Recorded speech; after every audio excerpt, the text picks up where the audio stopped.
Welcome to Influential Entrepreneurs, bringing you interviews with elite business leaders and experts, sharing tips and strategies for elevating your business to the next level. Here's your host, Mike Saunders. Hello and welcome to this episode of Influential Entrepreneurs.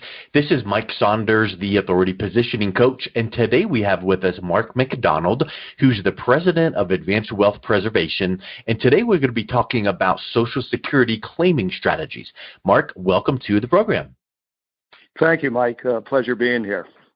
Hey, so I want to jump right into this topic because I know it is timely and people need to hear about it even though they think it's way, way in the future. But give us a little bit of background on yourself and what led you to the financial services industry. Great. Love to, Mike. Thank you. So I grew up in kind of early in my career in magazine publishing and was fortunate to work for two great organizations, financial organizations. One was U.S. News and World Report, and at the time, we had started creating great financial guides. Most people are familiar with America's Best Colleges Guide and America's Best Places to Retire. And if you look at U.S. News today, it's one of the really great financial websites today. I then moved on and ran the publishing group for Individual Investor Group, which was founded by Jonathan Steinberg, who is today the owner and founder of Wisdom Tree, a $42 billion asset company. So long way of saying I was blessed along the way to not only be in publishing, but financial publishing, which led by passion and interest to transition over and be able to take a lot of the information I'd learned and help people and serve people every day. And the last third of their life, which is retirement. And there was great need and interest and not a lot of information to help people in retirement planning, and we thought that would be a great place to start and help people. Yeah, I guess with that background in journalism and more specifically financial topics, that led you right into, well, may as well start helping people with this more than just the information side of things. So what do you find working with clients and in your journalism background, what do you find is the limiting factor why people don't address dealing with retirement earlier than they do? Because I suspect, I don't know the exact number, but I suspect that people know they should deal with it and think about it and start making strides toward planning for retirement, but it just doesn't come until, maybe later in the process than it could, and maybe they could have made some financial moves earlier. It's a great question, Mike. I think most people think of retirement and they start planning early when, they start setting up 401k accounts at work. And I think many people start in their 20s and 30s saving for retirement. And of course, as you said, it seems like it's a long way off. The thing I always remind people is that when we're working, even though we're stressed and everybody has, has varying degrees of stress in their job, life is relatively simple in the sense that we have one paycheck and we have one healthcare provider. But what happens is when we retire, most people have 2, 3, 4, 5, 6, 7 different paychecks coming in, Social Security being one, which we'll talk about today. And most people transition from one healthcare plan to about 5, 6, or 7 different healthcare plans. So I'll give you an example. I have 6 different healthcare plans that replaces my company plan. Wow. So it's really, retirement there's a lot of moving parts and it's complicated. And we really move from one paycheck and one healthcare provider to multiple income streams and multiple healthcare providers. So I've never heard it phrased just that way, but it makes sense. And I don't know the bullet points of how many, tell me about all of the plans. And I'm sure we'll get into some of that, but it kind of makes me think of from the 30,000 foot view. This is not just a quick Google search and, here's the answer to this question and let's move on. You really can't figure all that stuff out on your own, I would suspect, right? No, you're absolutely correct, and I've been able to, blessed to be able to help thousands of people, and there's just, Social Security today, which is the topic we're going to talk about. 80% of Americans underclaim their Social Security income in retirement, and what we mean by that is when we run special reports and we ask people, when do you plan to start your Social Security check? We've got software that'll optimize their benefits And often we can find an additional $250,000, $300,000 of additional Social Security income that they can receive in retirement based on their claiming and timing strategies. So to your point, it's not something that you can Google. You actually need software to do that. I'm actually certified in Social Security, and so we're able to do this for people. But it's nobody's fault that 80% of Americans underclaim their benefits, because there's 567 different ways between age 62 and 70 to claim your benefits. Wow. And depending on whether you're single, married, divorced, or widowed, there's a lot of rules within Social Security that affect how much money you'll receive. So I think that people hear the word Social Security and they think, well, if I can get it, I hear all these rumors that it's going away one day. But in reality, those rumors have been around for 2 or 3 decades. So that might just be, let's just leave that in the rumor mill where it belongs. But the point is, I think a lot of people feel like, man, my world is going to change when I retire. So as soon as I can claim, give it to me now, because I just want it now, and sooner is better than later. What's the fallacy in that thinking? Well, you brought up 2 really great points, Mike. One is 50% of Americans claim Social Security before their full retirement age. So that's number one. Many of whom claim and don't know the information that we're going to talk about today, and don't realize that by claiming early, that they're leaving a lot of money on the table, that they without paying any more money into the system, they can actually, maximize and get a lot more Social Security in retirement. So that's kind of part one. Number 2 is that Social Security, I like to say Social Security today is broken, but it's not broke. And the distinction I make on that is today, actually, there's $2.9 trillion surplus in the Social Security Retirement Trust Fund. So think about that. There's almost $3 trillion surplus. But what's happened is a couple years ago, Social Security started paying more benefits out to retirees than it was collecting in Social Security payroll taxes. It's projected by 2035, Social Security, that trust fund, will go broke. And if Congress doesn't fix it by 2035, and this is pre-COVID, by the way, and I'll come back to that in a second, but basically in 14 years, that surplus is going to be wiped out. And if the government doesn't fix it, everybody's going to have to take a 21% pay cut on Social Security, current retirees as well as future retirees. So nobody really wants that to happen, but we're still at the whim of Congress in terms of how and when they fix it. So if I'm hearing you correctly, many people, 50% or 50-some% of people take the benefits as soon as possible. Is there, and I'm assuming there is, a benefit for delaying your claiming a little bit? What does that look like as a broad stroke? Great question. Most people, well, I can just say everybody today who's listening, and everybody in America, you should fully understand what your full retirement age is. Not the age you retire, but what is your full retirement age in the eyes of Social Security. In 1935, when FDR and Congress passed Social Security, it was quite simple back then. Everybody's Social Security full retirement age was 65. Today, for everybody, it's between the ages of 66 and 67.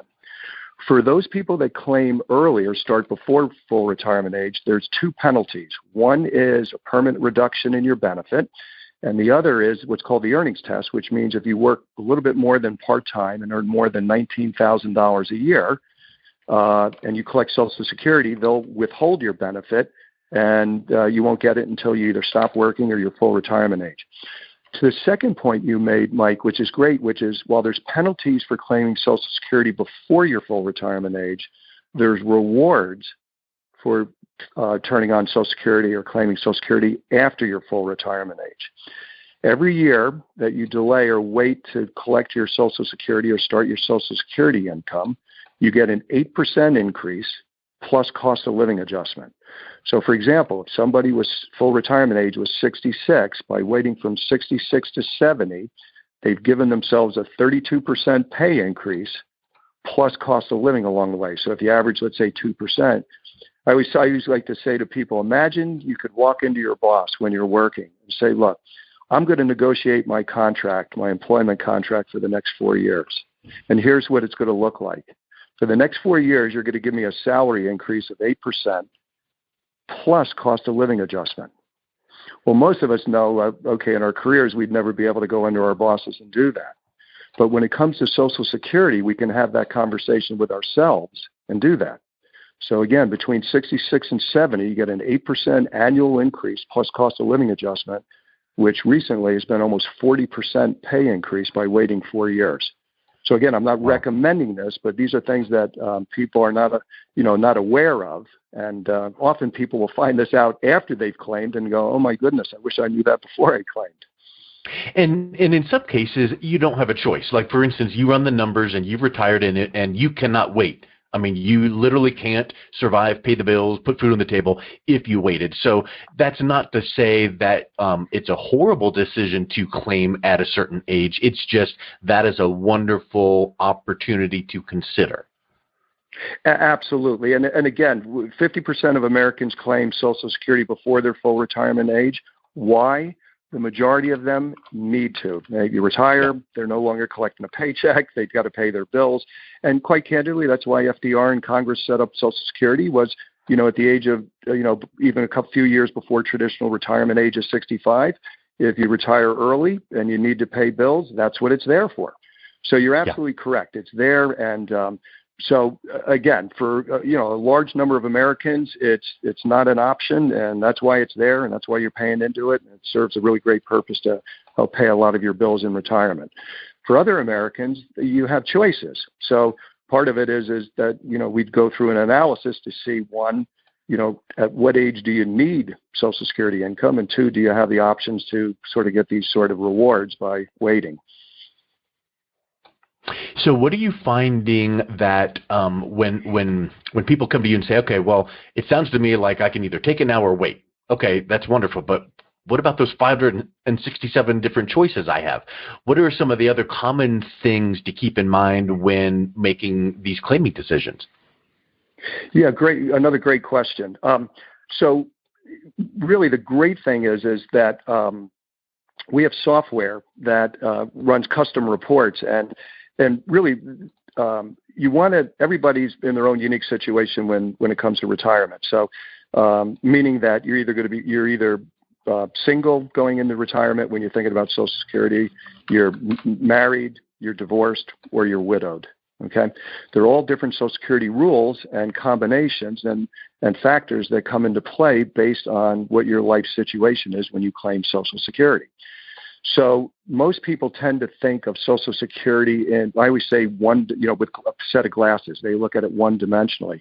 But if you're married, if you're divorced, or if you're widowed, I always say you have to take your glasses off and put on 3D glasses, because Social Security is much more complex. And what I mean by that is, if you think about, most people tend to think about, well, if I can collect Social Security as early as age 62, but if I wait to 66, I've just given up 4 years of potential income that I could have collected, right, between 62 and 66. So the thing that you want to look at is what's called the break-even point, which means at what point in the future, if you don't take Social Security at 62, do you make up for any checks that you did not collect starting at age 62?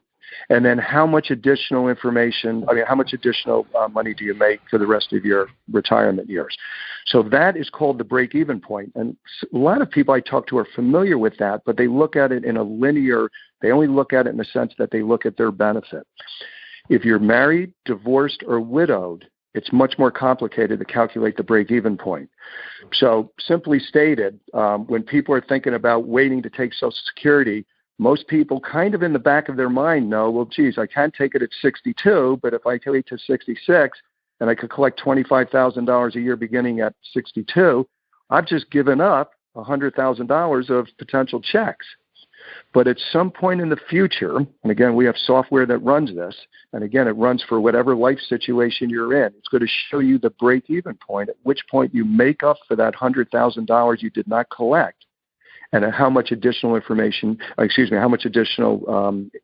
Security income you'll make till the end of your life. So they're really valuable reports. And I always say thank goodness for software, because I was teaching a course one time at Drew University down the road here, and I had 100 people in front. I've done thousands of these, and I said, there's 567 different combinations to choose Social Security. 80% of Americans, get it wrong. Who in the world would ever want to, calculate that by hand? Thank goodness for computers. And there was this one gentleman in the front rows raised his hand. I said, "Sir, do you mind if I ask what you do for a living?" And he said, "Yeah, I'm a PhD mathematician." So I said, "Okay." There's always that guy.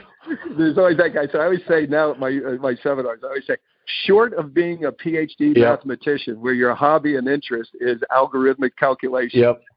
And you could pretty much do it in your head, and it just, I remember in college, my college algebra teacher, which I just despised math and everything, he came in one day, it was kind of nonchalant, and he's like, last night I had a nice night, I sat down and read through the textbook. And he spoke of it like just passionately read it like a novel, and I'm like, what a different mind that is. But yeah, you're right. Technology is great, but here's something that I would even maybe we'll close with this thought.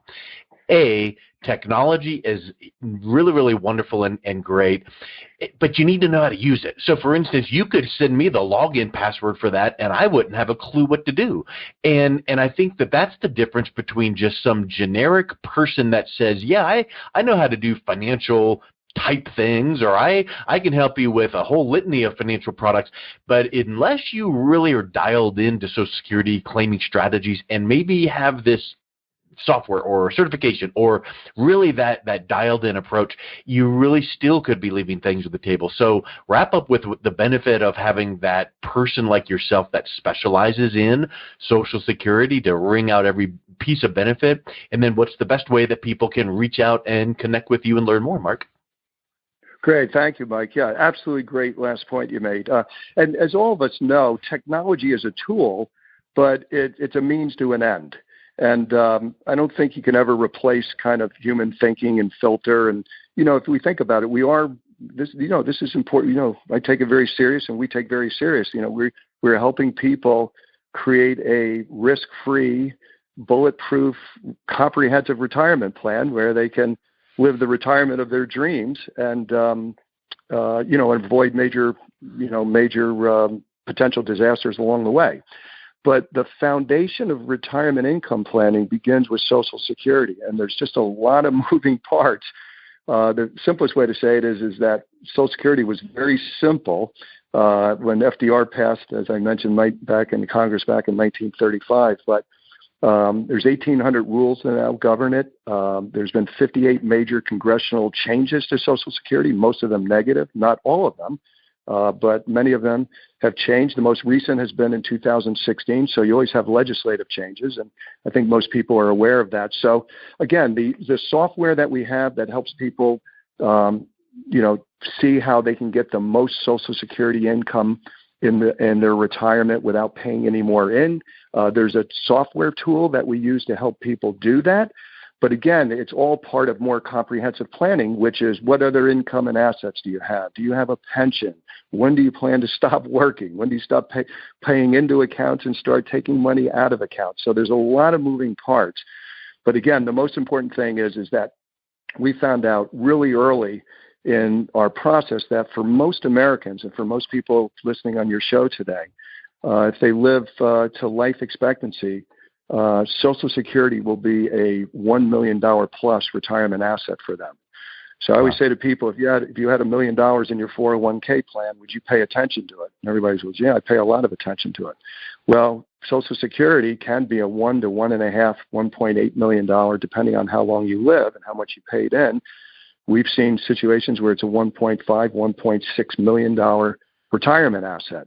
So like most things with that sort of gravitas, you want to pay attention to it. And we've made a career of helping people understand and how to maximize their benefits. But thank you for asking, Mike. It was a great question. If people would like more information, you can reach out to me at Mark, M-A-R-K, at ADVWP, AppleDavidVictoryWP.com. Well, Mark, thanks so much for coming on. I can tell you know a thing or two about this, so it's really great sharing that knowledge, and I really appreciate your time. Okay, thank you, Mike. Okay, it's been a pleasure being on your show. You've been listening to Influential Entrepreneurs with Mike Saunders. To learn more about the resources mentioned on today's show or listen to past episodes, visit www.influentialentrepreneursradio.com.